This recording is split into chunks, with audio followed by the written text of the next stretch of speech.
Bismillahirrohmanirrohim. Alhamdulillah va salatu vassalamu rasulillah. Birodarim savol berdilar. Uylangan yigit zino qilib qo'yib, shariat bo'yicha jazolanmasdan qolib ketdi.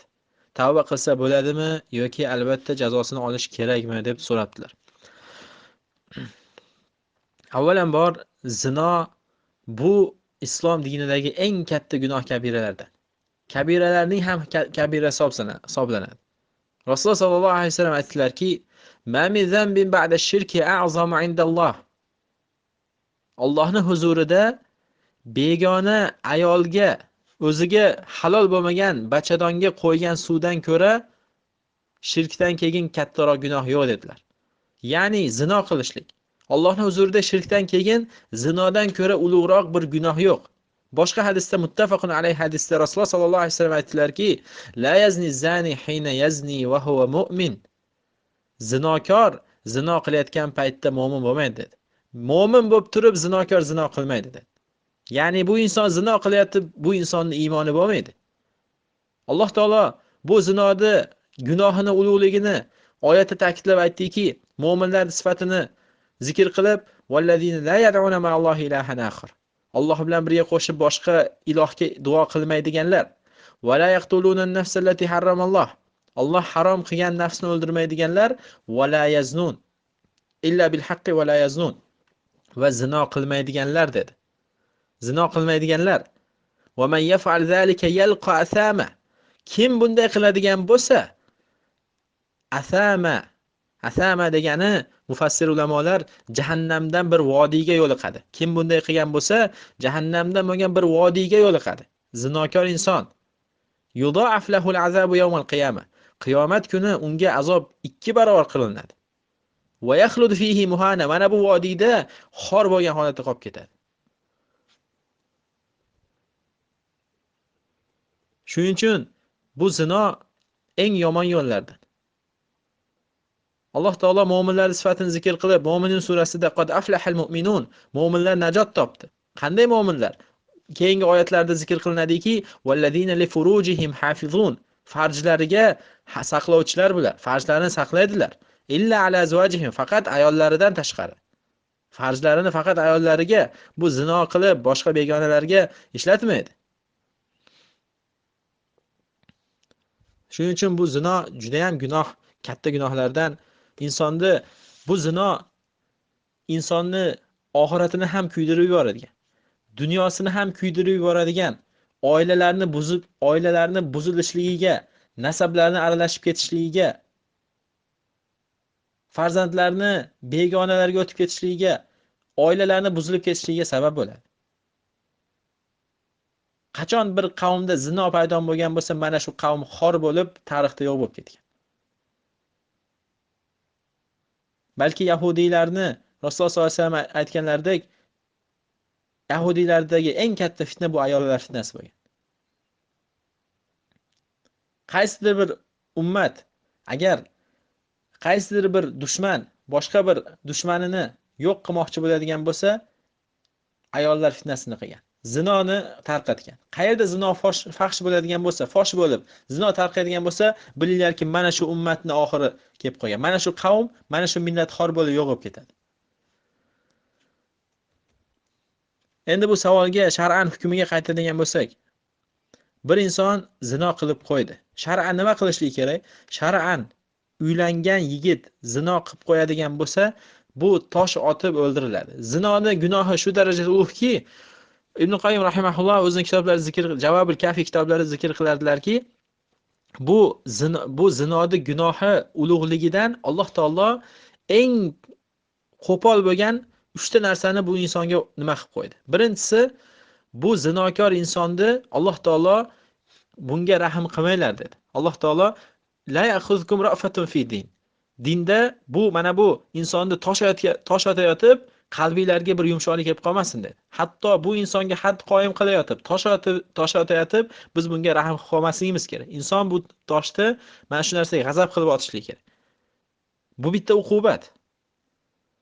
Ikkinchi uqubat, bu inson bir gunoh qilib qo'yadigan bo'lsa, ba'zi o'rinlarda urgan, ba'zi o'rinlarda boshqa narsa qilgan, ammo bu insonga tosh otib o'ldirilganda ham qattiq og'riydigan shu tosh otib o'ldirishligi. Buni gunohi ulug'ligida.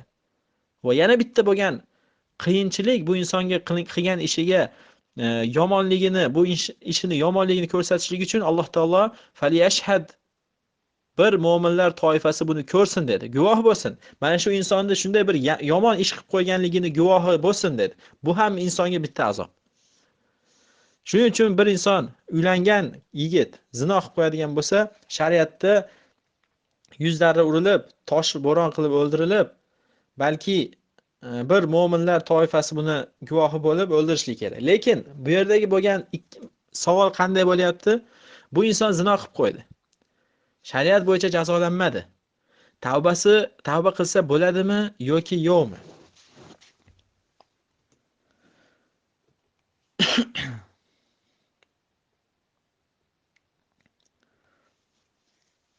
Inson qaysi bir gunoh qilmasin, Alloh taolo tavbasini qabul qiladi.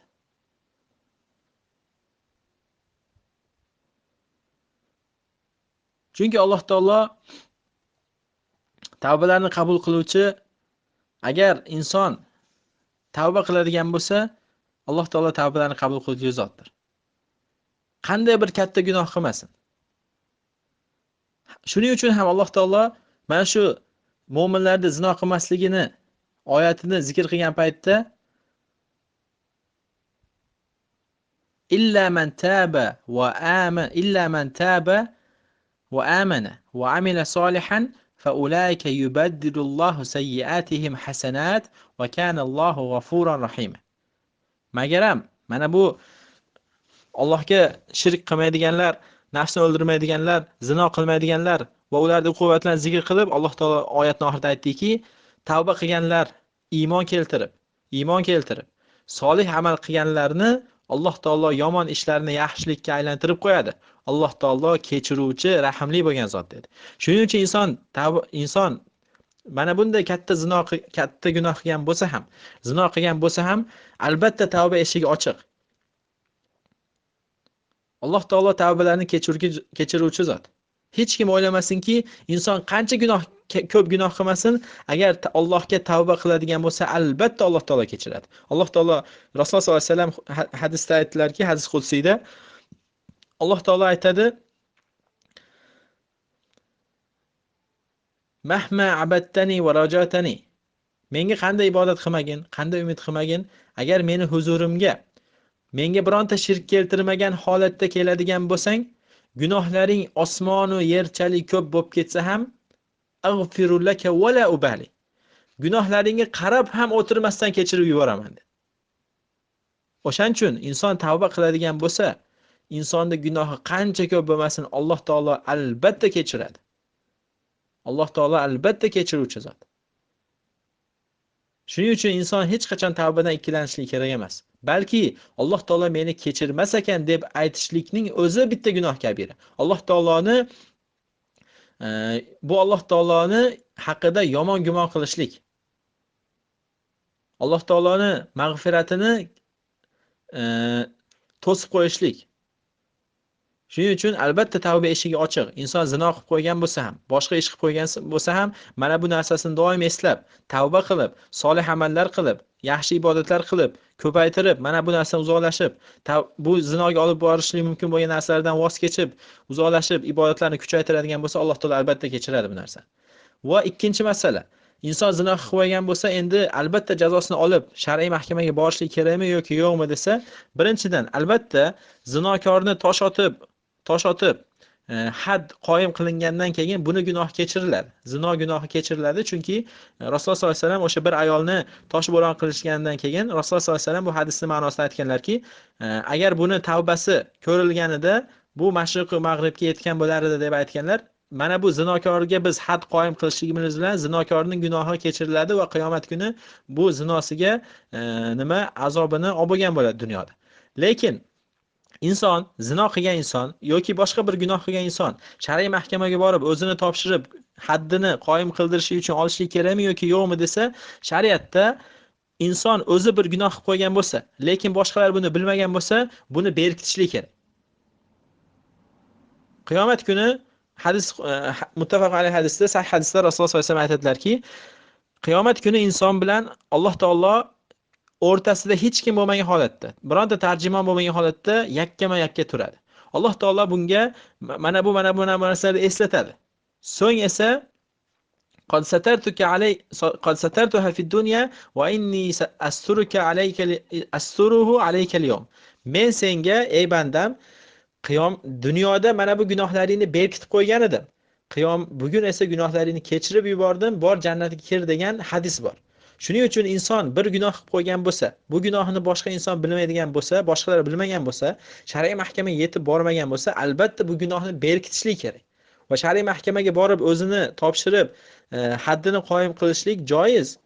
Lekin tavba qilib, bu narsadan qaytib, bu narsaga berkitib turib, Allohga tavba qilib, ibodatini kuchaytirib, berkitishlik joiz. Balki shunday qilishlik to'g'ri shariatda. Shuning uchun Rasululloh sollallohu alayhi vasallamga Abu Sufyon sahobiylardan biri kelib turib, "Ey Rasululloh, mana bu meni kiyimimni o'g'irladi" deganda Rasululloh sollallohu alayhi vasallam qo'lini kesishga buyuradilar. So'ng u sahobiy aytadilarki, "Ey Rasululloh, men buni qo'lini kesishlik uchun olib kelmagan edim, balki buni kechirib yubordim. Buni kechirib yubordim men. Men shunchaki bildirishlik uchun olib kelganim" deganlarida, menga kelishligimdan oldin qilishing kerak edi dedi. Ya'ni bu hadisdan ulamolar olishadiki, agar bu o'g'rini shar'iy qoziga bormasdan turib, bu inson tavba qilib kechirib yuborganida, bu insonning gunoh kechirilarida qolib ketar edi. Ammo qoziga kelgandan keyin endi kechirishlik yo'q, endi had qoyim qilishlik kerak. Shuning uchun zino qilib qo'ygan inson agar hech kim bilmagan bo'lsa, Alloh va o'zini o'rtasidagi gunoh bo'ladigan bo'lsa, bu gunohini berkitib, to o'lgunicha bu narsani eslab doim tavba qilib, ibodatlarni kuchaytirib, bu narsaga tavba qiladigan bo'lsa, Alloh taolo shoyat kechirib, qiyomat kuni buni kechirib yuborishligi mumkin. Alloh taolaning xohishiga qoladi bu narsa, xohlasa kechiradi, xohlamasa shu narsaga binoan azoblab, so'ng yana jannatga kirishi mumkin. Chunki zino qilishlik inson dindan chiqarib yubormaydi. Shuning uchun bu birodar uylangandan keyin zino qilib qo'ygan bo'lsa, tavba qilishlik kerak. Va tavbasini kuchli qilib, ibodatlarga qaytib, ibodatlarni ko'paytiradigan bo'lsa va bu narsaga jazosini olmasdan turib, tavba qilib nima qiladigan bo'lsa, albatta qiyomat kuni kechiriladi. Alloh taolo tavbalarni qabul qiluvchi, mag'firat qiluvchi zotdir. Balki Rasululloh sollallohu alayhi vasallam boshqa hadisda aytadilarki, kullu ummati muafa illa al-mujahirun. Butun ummatim gunohlari kechiriladi, mujahirlardan tashqari. Mujahir degani gunohini ochib yuruvchi, gunohlarini ochib yuruvchi. Gunohini ochiq qiladigan insonlarni Alloh taolo kechirmaydi. Ammo gunohlarni berkitib, mana shu narsaga tavba qilib yuradigan insonlar Alloh taolo gunohlarini kechirib yuboradi. Shuning uchun bu zino qilib qo'ygan inson Alloh taolo gunohlarini kechirib, to'g'ri yo'lga boshlab, bu zinodan uzoq qilib, bu zinoga qaytmaslikka kuch-quvvat berib, iymoniga kuch-quvvat berib, bu insonni tavbalarini qabul qilishini so'rab qolamiz. Shuning uchun bu savolimizga qisqacha bo'lgani yana qaytarib aytamiz. Zino bu juda ham katta gunohlardan. Zino qilib qo'ygan inson tavba qilishi kerak. Shar'iy mahkamaga borishi kerakmi, jazosini olishi kerakmi desa, agar yetib borgan bo'lsa jazosini oladi. Agar yetib bormagan bo'lsa bu narsani berkitib, tavba qilishi kerak va ibodatlarni kuchaytirish kerak. Allohu a'lam.